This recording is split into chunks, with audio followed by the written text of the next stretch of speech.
Welcome to my channel, where we discuss everything and all things politics, especially about the 2023 presidential election in Nigeria. In this video, we are going to look at the issue of insecurity in the country. Asiwaju Bola Ahmed Tinubu may have been sworn in, but it is not enough to be rushed and be sworn in. It is to do the job, because having been sworn in on May 29th, until the court says otherwise, he is the commander-in-chief of the armed forces of the Federal Republic of Nigeria. Now there's a serious cry for help in parts of northern Nigeria, especially in Kaduna State. We are going to look at it and whether Asiwaju Bola Ahmed Tinubu stand any chance of solving this problem. And for those who are putting their trust and hope in Asiwaju Bola Ahmed Tinubu to solve their security problem in northern Nigeria or any part of the country, for that matter. The video that I will put at the end of this video will answer your questions. Because like Albert Einstein said, insanity is defined as doing the same thing all over and expect a different result. We know how, according to statistics available, how between 2009 and 2015, about 35,000 Nigerians were killed as a result of killings by Boko Haram and other non-state actors. That was between 2009 and 2015. Now, between 2015 and 2023, when Buhari was in charge, over 63,000 Nigerians were killed, almost the double of what was killed before Buhari came to power, before APC came to power. And then you are saying that an APC that increased such a number of killings in Nigeria will solve the problem by being re-elected, then you don't really, that's a definition of insanity, actually. Like Albert Einstein says, it's a definition of insanity to expect that APC will solve the problem or the problems of killing in Nigeria. That is matter. But let us go through what is happening, because Asiwaju's attention is needed urgently right now. It's needed urgently in Kaduna State right now. And the people that are send SOS message to Asiwaju, they are at the center of it in Kaduna State. Already, according to them, Bandits has imposed 10 million naira levy on the farmers in Kaduna, in that part of Kaduna State. And they say that unless they bring that money, they should forget about farming this season. Asiwaju's attention is needed there. He has been sworn in. He cannot be in the villa luxuriating. In fact, he needs to visit that community, because their story is pathetic. Their story is a testimony of the mess that Buhari made of security of Nigeria before leaving office. And Asiwaju is expected to correct this problem as long as he remains there until the court says otherwise. Now, let us go to the nitty-gritty of this story. It's a heart-wrenching story of what is happening to Nigerians in Kaduna State. Now, before I go further on that, if you are new to my channel and you have not yet subscribed to my channel, please subscribe to my channel, hit the subscription button, hit the notification bell. When you subscribe to my channel and hit the notification bell, anytime I have a new video, you'll be among the first to know. God bless you. Now, the story is this.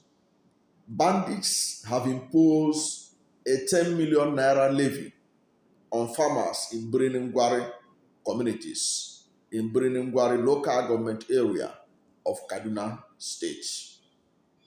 They ask farmers to either pay or forget farming this season. You know, we're in the farming season.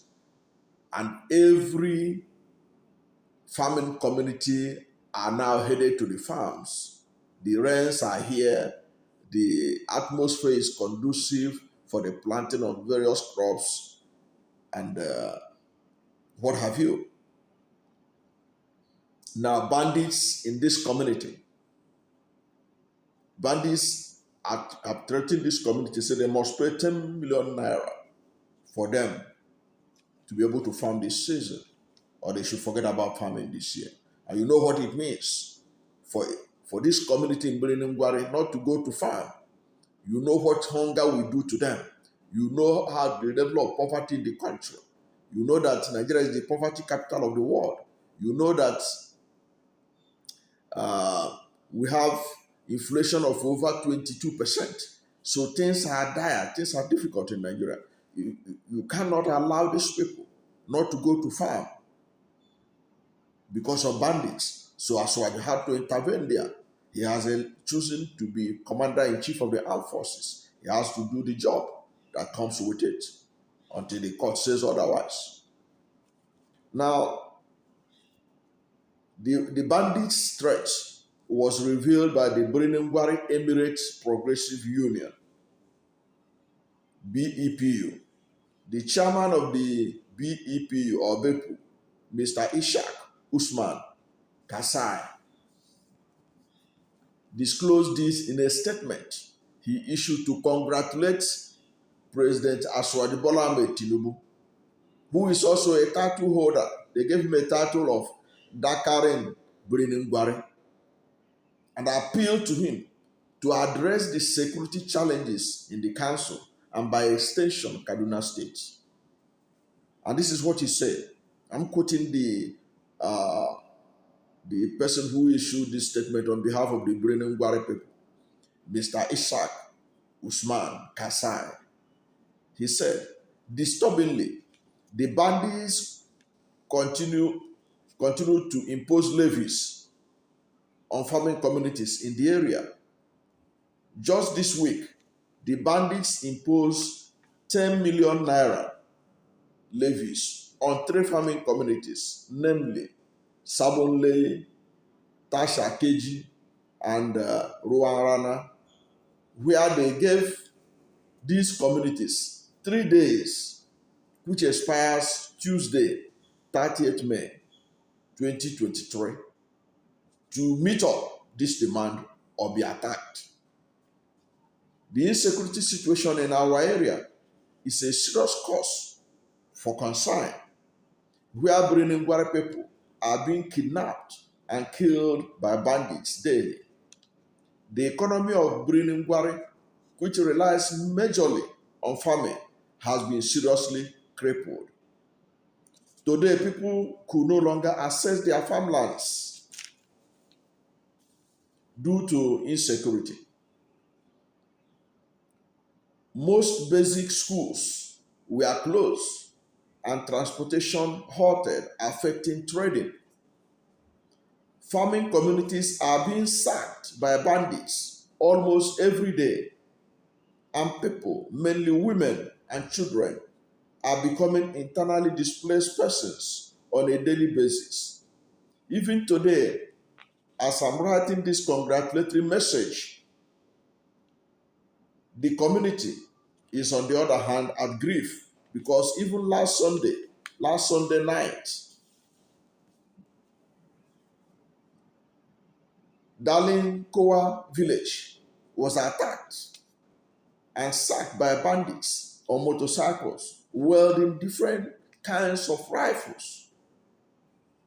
In another development, Sunday, May 28, 2023, being a day to your inauguration, a large number of people, including women and children, were kidnapped on the road along Dogonhawa, just about 2 kilometers away from Birinungwari main town.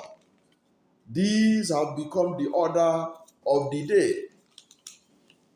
In fact, just 3 days ago, Birinungwari capital was stormed by bandits, where people were abducted on their way to schools and are still in captivity for over 100 days now. However, we hope this administration can take the decisive action to address the problem. As President of Nigeria, His Excellency has the power to ensure that the people of Ngware live their lives in peace and security, where they can freely continue to exploit economic and educational potentials without fear of attacks by these terrorists. People also urge Tinubu to prioritize unity and inclusiveness in his administration, fostering an environment where all Nigerians will feel represented and their voices heard. Going further, he said that also by promoting diversity and actively seeking to bridge any divide and create a cohesive society that thrives on the strength of its multiculturalism. Now, this is a cry for help by people of Ngware. They say, bandits say no farming for them. No farming. And Tinubu told us that from day one, he will hit the ground running. He better hit the ground run to Ngware and set those people free. And ensure that these farmers have access to their farm. Because that's the job of the commander-in-chief. Because the security and welfare of the people is the preeminent responsibility of any government, including the government headed by Asiwaju Bola Ahmed Tinubu. He cannot be staying in Abuja, cannot stay in Abuja and be drinking tea when the people he volunteered to lead are being terrorized by bandits and are being stopped from going ahead with their economic activities. They are not allowed to go out do their economic activity, especially farming. And these are farming communities. That's what they depend on. These are rural communities. Farming is their life. Without it, they are nowhere. They're almost like dead. So Asiwaju need to go there and sort out this problem. And it's not enough to practice like Buhari sitting there in the villa. He ought to show that he's different by going to a place like that, Ngware, and the people will see him, that the commander-in-chief had come to give a note of warning to the bandits that this is no longer business as usual.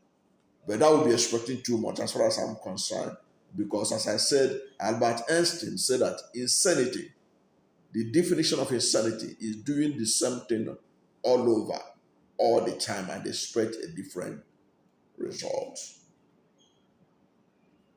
You cannot expect SPC that doubled killings in Nigeria to be the one that will solve the problem of killings in Nigeria. It doesn't work that way, from what Albert Einstein had already told us about it. And you know, Albert Einstein is a Nobel laureate, one of the most brilliant men that ever walked the surface of this earth. Now, still on the subject of security, because I have to look at this before I now give my final take, and then the video will follow that will tell you whether Tinubu stand any chance of solving this insecurity problem in Nigeria. Now, meanwhile, a one-time All Progressive Congress governorship aspirant in Bauchi State, Alhaji Sani Alamin Mohammed, has advised President Bola Ahmed Tinubu to investigate the killings during the administration of former President Muhammadu Buhari to ascertain the number of Nigerians killed and pay compensation in the interest of justice and fairness. I hope this man knows what he's asking for. We want Tinubu to count the number. Already, Council for Foreign Affairs of the Foreign Relations in the United States have counted their own.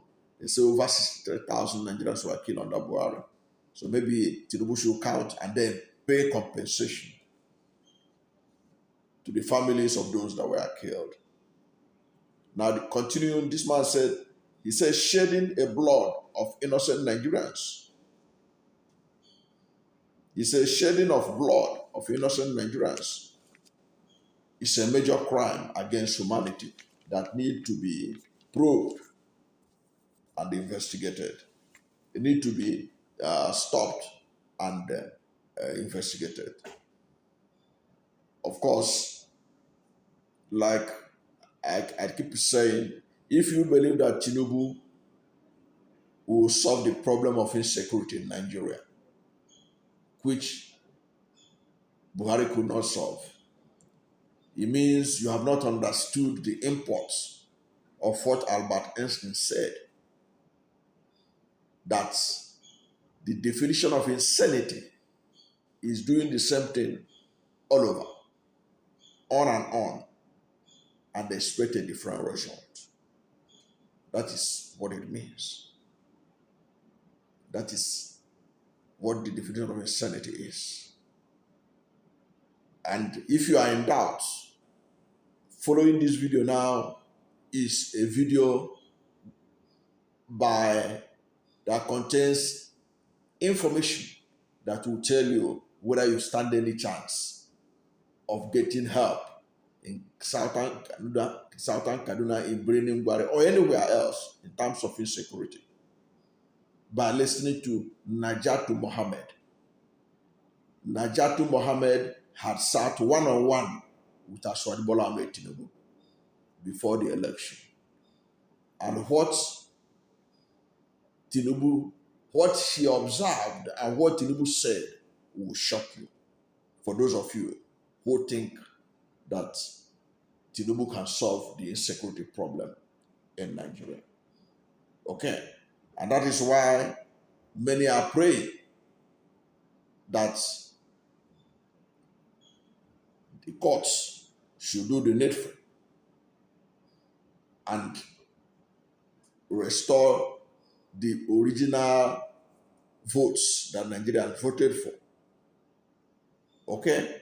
That is why some people are praying for that. But of course, we know that everything now is in the hands of the courts. But if you are dependent that Asiwaju Bola Ahmed Tinubu will solve the problem, or the APC administration will solve this problem of insecurity, then you have not yet understood the import of Albert Einstein's assertion and definition of insanity. Thank you for watching this video. And if you are new to my channel, you have not yet subscribed to my channel, please subscribe to my channel, hit the subscription button, hit the notification bell. And when you subscribe to my channel, anytime I have a new video, you'll be among the first to know. God bless you. And please don't forget to like this video, because when you like it, God will rank it high and recommend it for more people. Ladies and gentlemen, Na'ajatu Mohammed. Even went into the campaign team. Oh, okay. That's good. I was on board a flight and there was a delay. I opened my phone and there came a call. Somebody that I never knew. He said his name is Falake and that he's working for Tinubu. That he wants me to be a director in the civil society organization. And I told him point blank that I don't want to be part of it. Then he started to plead with me to please accept it. I said, no, I don't want to accept it because I've never sat with Tinubu to tell me what he has for us in the country general and particularly the North. He said, please, madam. He started to beg me. I said, don't embarrass me because I don't want to be arrogant. When people start to say in the name of God, do this, then you feel bad to say no. So I gave him a condition. He said the names will be out the next day. And he wants my name to be out as the director. I said, no, I can't accept that.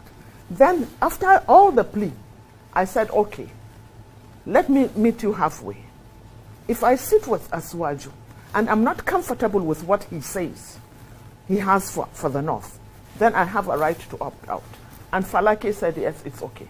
So if you notice, when the names came out, it's the only directorate which they were 2 directors, was the directorate they put me, the civil service, the civil, the civil society organizations. There were 2. I was made a co-director.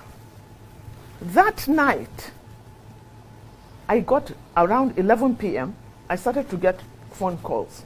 Normally, I don't pick my calls at night.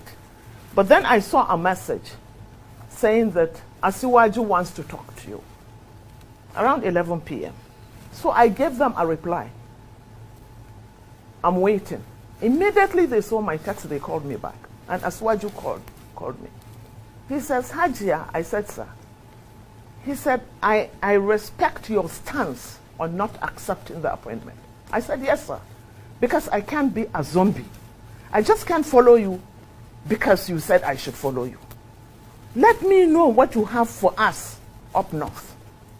Because if I made a mistake on Buhari, with you, the truth is written on the horizon. So I have to know what you have for us. He said he's in London, that if I can, I should go over. He offered to buy me a ticket. I said, no, sir, I can afford a ticket. And then he said, can I get a hotel for you? I said, yes, that I will appreciate. I took the next Lufthansa to London. I saw him that same night, and we sat. And I said, sir, the reason why I'm not accepting your appointment is because I don't know what you have for us up north. Because in the north, every single person is either waiting to be killed or kidnapped. We can't go on like this. What is your blueprint for us? He told me that he doesn't have anything for us. I said, you mean, sir, you don't have a blueprint? He said, I can't have a blueprint because if I have a blueprint, I'll be stepping on too many toes and they might even kill me. This was what he said. I said, but sir, how can you rule without a blueprint? He said, I will only make a blueprint after winning the elections. I said, there will be a lot of distractions after winning the elections. You have to keep your eyes on the ball. He said, well, you know what?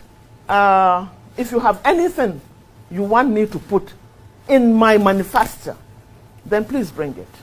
I told him that I have an elders. We have a network for national salvation. I have our elder.